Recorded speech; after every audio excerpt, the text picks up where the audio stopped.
정보사회의 주요 학자와 인물들 Day 12 울리백 위험사회 Risk Society.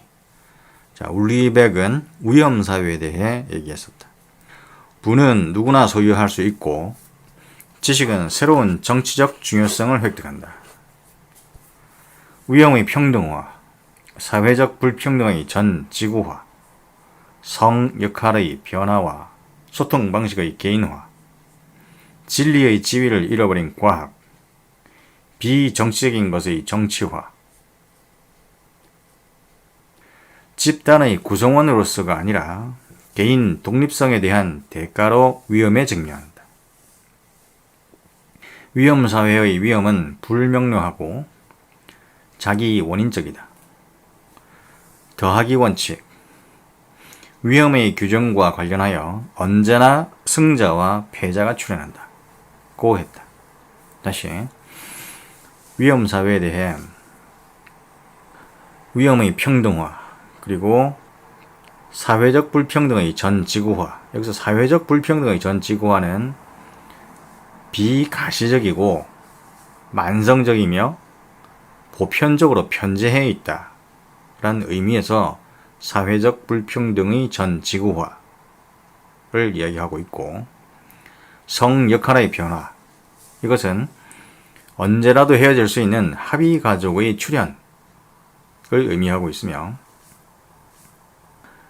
그리고 소통 방식의 개인화, 진리의 지위를 잃어버린 과학, 비정치적인 것의 정치화, 이거는 이제 개인 간 문제가 집단화된다는 그런 의미를 띠고 있고, 집단의 구성원으로서가 아니라 개인 독립성에 대한 대가로 위험에 직면한다고 했고, 위험사회의 위험은 불명료한 것이었고 자기 원인적이라고 했다. 여기서 자기 원인적이란 말은 위험을 막는 장치들이 다시 위험해진다라는 의미로 자기 원인적이다 라는 말을 쓰고 있으며, 더하기 원칙, 이것은 이것저것 구분 대신 위험한 것 그리고 또 위험한 것이란 의미로서 더하기 원칙이란 말을 하고 있다.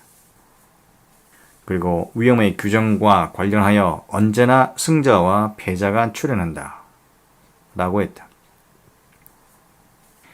위험사회의 위험은 과학기술과 이에 기반을 둔 군사, 경제력에서 초래된 것이라고 보았고, 성공적 근대화 과정에서 인위적으로 만들어진 게 바로 위험이라고 했다.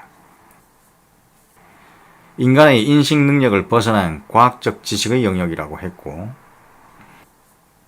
산업사회에서는 평등을, 위험사회에서는 안전을 요구한다.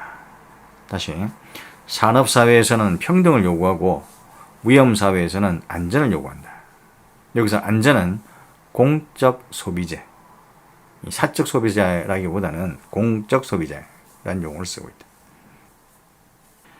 전기 근대의 모험은 부를 위해 감수할 모험, 즉 용기 그리고 생산성이란 의미를 담고 있는 모험이었으나, 후기 근대의 모험은 체제 자체가 무모한 모험, 모든 생명의 자기 파멸 위협의 의미를 담고 있는 그런 모험인 시대가 되었다. 다시, 전기 근대의 모험은 부를 위해 감수할 모험이었으나 후기 근대의 모험은 체제 자체가 무모한 모험인 시대가 되었다.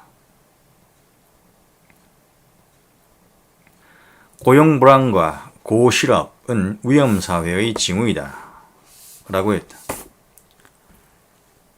1근대와 2근대를 이야기하고 있는데, 1근대는 산업사회적 근대를 의미하고, 2근대는 위험사회의 이행으로 성찰적 근대화.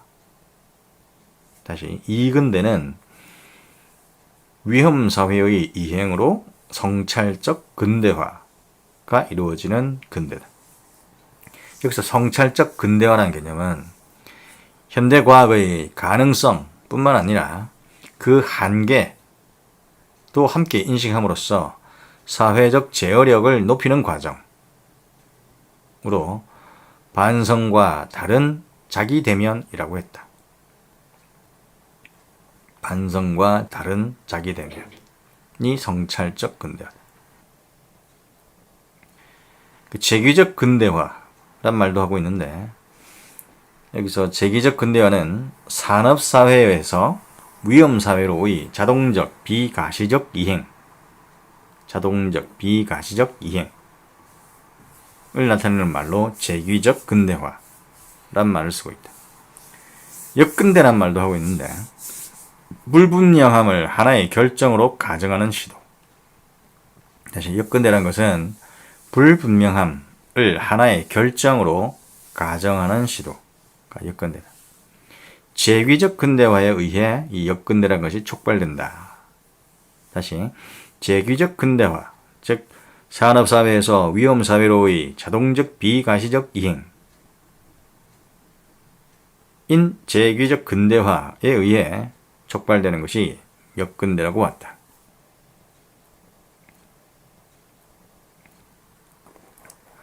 다음 반다나 시바, 자연과 지식의 약탈자들. 이 반다나 시바는 에코페미니스트로 세상은 저절로 좋아지지 않는다는 말은 수정되어야 한다. 세상은 일부러 나빠지지도 않는다. 그래서 우리는 세상을 바꾸는 사람에 주목해야 한다. 어떻게 세상이 달라지는지 자세히 보아야 한다. 라고 했다. 자, 반다나 시바, 자연과 지식의 약탈자들 이란 저서가 있다.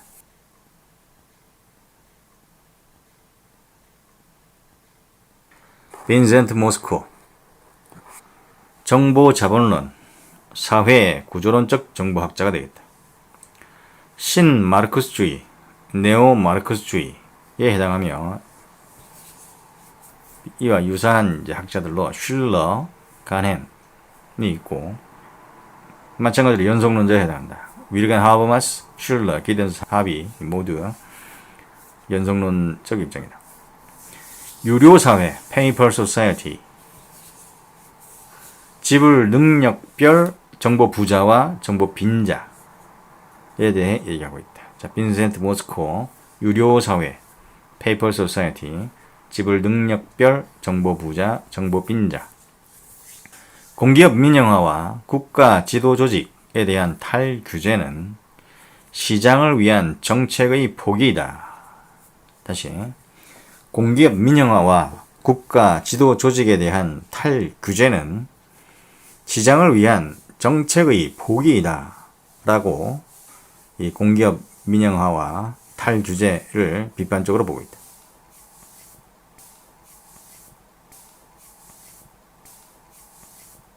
월터 매너, 컴퓨터 윤리라는 용어를 최초로 사용했다. 그 이전에 1968년 파커가 정보 처리를 위한 윤리규칙에서 정보 윤리란 말을 처음 제시를 했었다. 그러니까 정보 윤리는 파커, 컴퓨터 윤리는 월터 매너. 이후 크리스티나 고니악이 컴퓨터 윤리학, 학문적 개념으로서의 컴퓨터 윤리학을 크리스티나 고니악이 제안하고, 그리고 나중에 로저슨과 바이넘이 세계적 정보윤리학을 주장했다. 다시, 자, 파커는 정보윤리, 월터 매너 컴퓨터 윤리, 크리스티나 고니악 컴퓨터 윤리학, 로저슨과 바이넘 세계적 정보윤리학.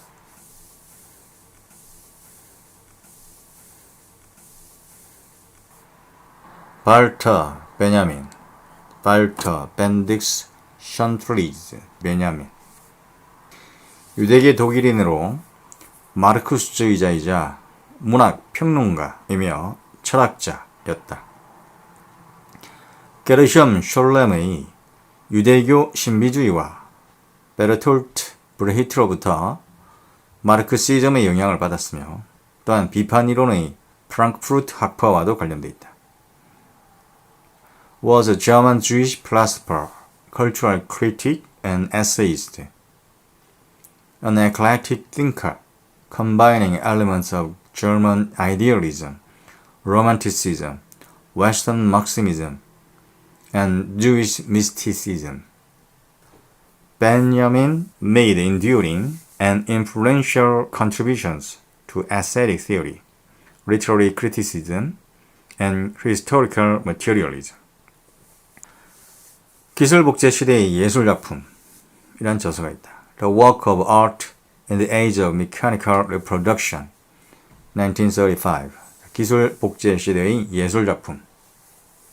기술복제 시대의 가장 두드러진 특징을 사진 기술의 발달과 철도의 발달을 통한 영상 기술의 발달에 따른 예술의 본질적 변화에 대해 기술했다. 사진 기술의 발달은 기존의 회화 기술이 가지고 있던 아우라의 붕괴를 초래했다. 아우라란 예술의 원작이 갖는 신비한 분위기냐, 예술의 유일성을 뜻하는데, 이러한 아우라의 붕괴는 오히려 예술을 발달시켰다. 즉, 아우라가 가지던 엄숙하고 기득권적인 소수의 종교적 가치나 제의 가치가 사진 기술의 발달을 통해 전시적 가치로 변화하여 예술의 대중성을 이끌었고, 이것은 궁극적으로 예술의 민주주의를 가져왔다고 평가했다. 또한 사진 기술의 발달은 기존의 회화가 가지던 단순한 상황이나 인물 재현으로서의 의무적 모순으로부터 탈피시켰고, 회화가 예술로서 진정한 가치를 가질 수 있도록 해방시켰다 라고 했다. 철도의 발달은 영상에 대한 커다란 발전을 가져왔는데, 기차가 달릴 때 차창 밖으로 보이는 풍경들은 끊임없이 계속 바뀌며 변화하는데, 이러한 무한한 파노라마와 같은 갈망은 움직이는 이미지를 재현하고자 하는 욕구를 가져왔고, 이것은 영상 장비의 개발을 이끌어냈다. 1887년 머레이의 영상 장비, 1891년 에디슨의 키네토스코프라는 영상 장비, 1895년 루미에르 형제가 현대식 카메라의 원형이라고 할 수 있는 촬영 장비인 시네마토그래프, 이런 것들이 개발되는데, 본격적인 영상의 사조가 등장하고 상영하기 시작하면서 인간의 사회적 관점이 크게 증진되었다 라고 보았다. 자, 발터 베냐민, 유대계 독일인, 기술복제 시대의 예술작품 이란 저서가 있다.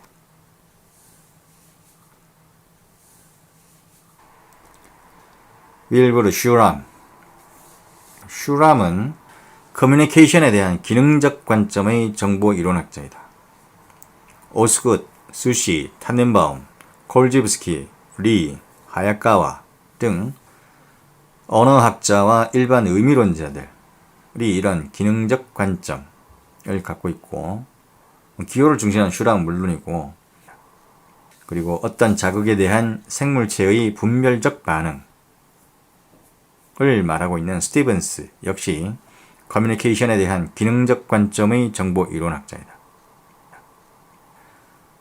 커뮤니케이션은 인간의 기호 사용 행위 자체로 보았으며 본능적, 비의도적 행위로 보았다. 자, 본능적, 비의도적 행위로 본 관점이 기능적 관점의 정보 이론인데, 그 기호화와 해독 과정에 중점을 두었다. 자, 기호화와 해독 과정에 중점을 뒀다. 다시. 자, 커뮤니케이션에 대한 기능적 관점의 정보 이론. 인간의 기호 사용 행위 자체가 커뮤니케이션인데 본능적, 비의도적 행위이며 그 기호와 해독 과정에 중점을 두고 있다. 1960년대 국제 미디어의 불균형을 언급했다. 또한 슈람은 매스미디어는 사회 변동의 동인, the agent of social change 라는 말을 했었다. 참고로 커뮤니케이션에 대한 구조적 관점의 정보 이론에 셰넌, 위버, 위너, 레이즈백 등이 있고 커뮤니케이션에 대한 의도적 관점의 정보 이론에 호블랜드, 체리, 아이젠슨, 오워, 어윈 그리고 SMCR 모형을 제시한 벌로 등이 있겠다.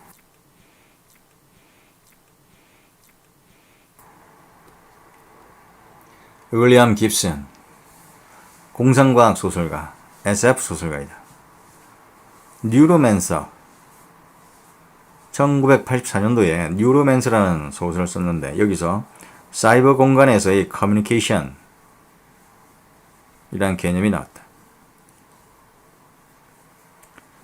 사이버 공간이라는 개념 자체가 뉴로맨서 여기서 이제 등장했는데 그 전에 그 사이버 펑크라는 이런 개념이 있었는데 사이버 펑크는 1980년대 이후에 등장한 과학 소설 장르로 이 사이버네틱스와 펑크 위너의 인공 두뇌학을 가리키는 사이버네틱스와 그 1970년대 반항 패션을 나타내는 펑크를 합친 개념이 이제 사이버 펑크다. 브루스 베스케의 단편 소설 사이버 펑크 이게 1980년에 나오는데 이때 1980년에 나온 이 사이버 펑크라는 브루스 베스케의 단편 소설에서 이 사이버 펑크라는 말이 비롯되었다. 그러니까 뉴로맨서보다 4년 더 일찍 나왔던 개념이 사이버 펑크인 것이다. 사이버 스페이스라는 개념은 이제 뉴로맨서 여기서 나왔는데 윌리엄 깁슨의 여기서 뜻은 이제 두뇌 속에서 펼쳐지는 또 다른 우주, 정보의 바다. 근데 깁슨은 이런 정보의 바다, 두뇌 속에 펼쳐지는 또 다른 우주라는 뜻이라기보다는 Gibson notably coined the term cyberspace for widespread interconnected digital technology. 널리 퍼져 있고 상호 연결되어 있는 디지털 기술. 이란 의미로서 이제 코인드 만들었다는 뜻입니다. 그러니까 사이버 스페이스라는 개념 자체는 깁슨이 뜻하는 사이버 스페이스의 개념은 널리 퍼져 있고 상호 연결되어 있는 디지털 기술. 그러니까 디지털 기술이라는 개념으로 썼었고 정보의 바다, 또 다른 우주 이런 뜻으로는 나중에 그 의미가 가미되어야 된 것이다. 존 P. 발로우가 의사 전달의 공간, 커뮤니케이션 스페이스라는 개념으로 사용하면서 이 사이버 스페이스라는 개념이 대중화되었고 거기에 이제 의미가 자꾸 첨가가 된 것이다. 자, 다시 윌리엄 깁슨의 뉴로맨서에 사이버 공간이라는 단어, 사이버 스페이스라는 개념의 단어가 나왔고 그 이전에 사이버 펑크 1980년 사이버 펑크라는 소설이 브루스 베스케에 의해서 이제 쓰여졌는데 이 사이버 펑크는 위너의 인공 두뇌학의 의미를 갖는 사이버네틱스와 70년대 만왕 패션을 의미하는 펑크의 조합이다. 그 이후에 이제 뉴로맨서가 나왔고 거기에 사이버 스페이스라는 개념이 들어있던 것이다. 그리고 깁슨은 원래 의미로 디지털 기술의 의미로서 이것을 썼었고 그 이후에 의미가 변천되면서 두뇌 속에서 펼쳐지는 또 다른 우주, 정보의 바다라는 의미가 가미되었던 것이다.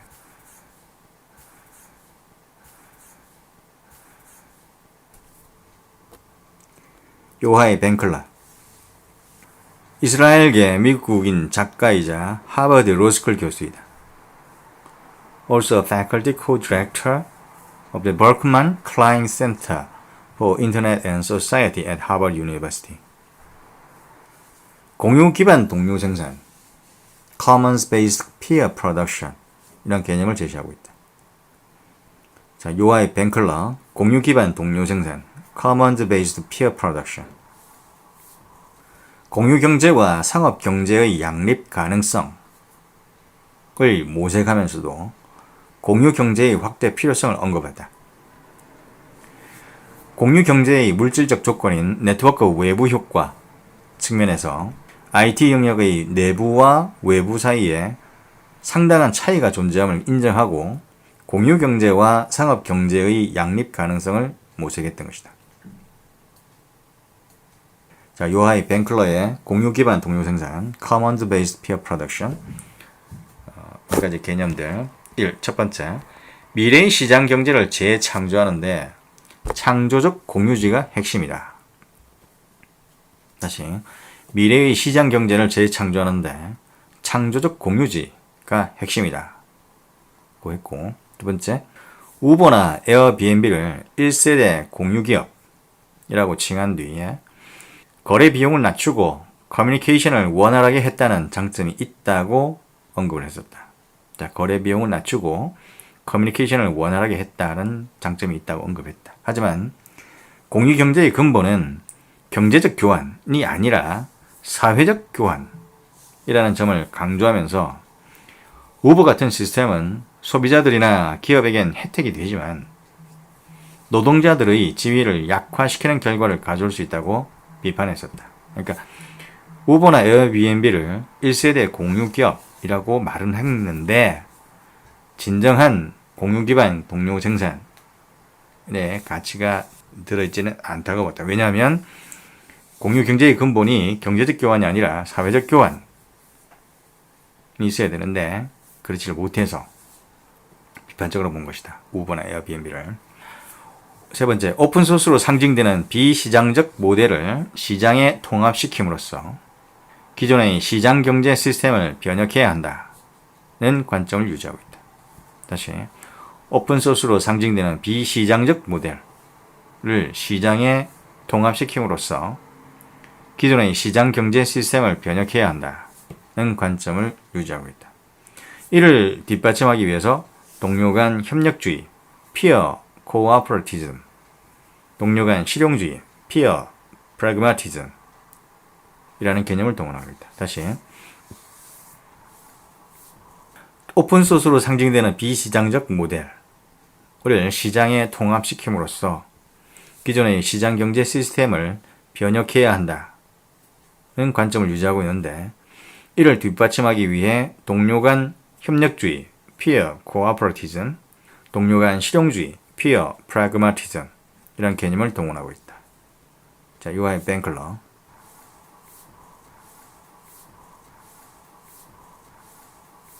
그 다음 지그문드 바우만 1925년에서 2017년에 생존했었다. 근대성, 모더니티와 홀로코스트, 포스트모던 소비주의 사이의 연관성을 분석했다. 다시 지그문드 바우만 근대성과 홀로코스트, 포스트모던 소비주의 사이의 연관성을 분석했다. 유동적인 삶에 대해 말하고 있는데 탈근대적인 조건으로 불안정성, 국가의 퇴조와 세계시장의 승리, 이성 자체뿐만 아니라 이성에 대한 특권적 접근을 주장하는 전문가에 대한 회의, 소비주의 유혹에 의한 국가 통제의 대체 이런 것들을 말하고 있는데 사람들이 애매성과 불확실성을 안고 살아갈 필요성을 초래했다고 하면서 탈근대성은 보다 나은 미래에 대한 믿음이 없다라고 탈근대성, 포스트모더니티에 대해 비판적으로 보고 있다. 노동 유연성은 유동적 근대사회의 특징이라고 봤다.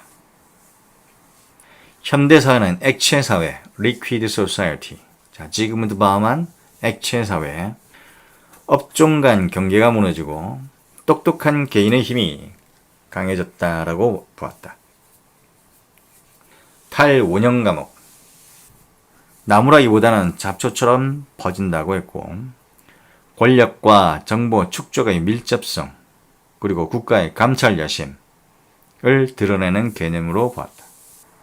다시, 이 지그문드 바우만은 탈원형 감옥을 권력과 정보 축적의 밀접성 그리고 국가의 감찰 야심을 드러내는 개념으로 보았다. 친애하는 빅브라더라는 저서가 있고 여기에서 이제 현대인의 자발적 복종으로 인해 감시 사회가 가능해졌다라고 보고 있다.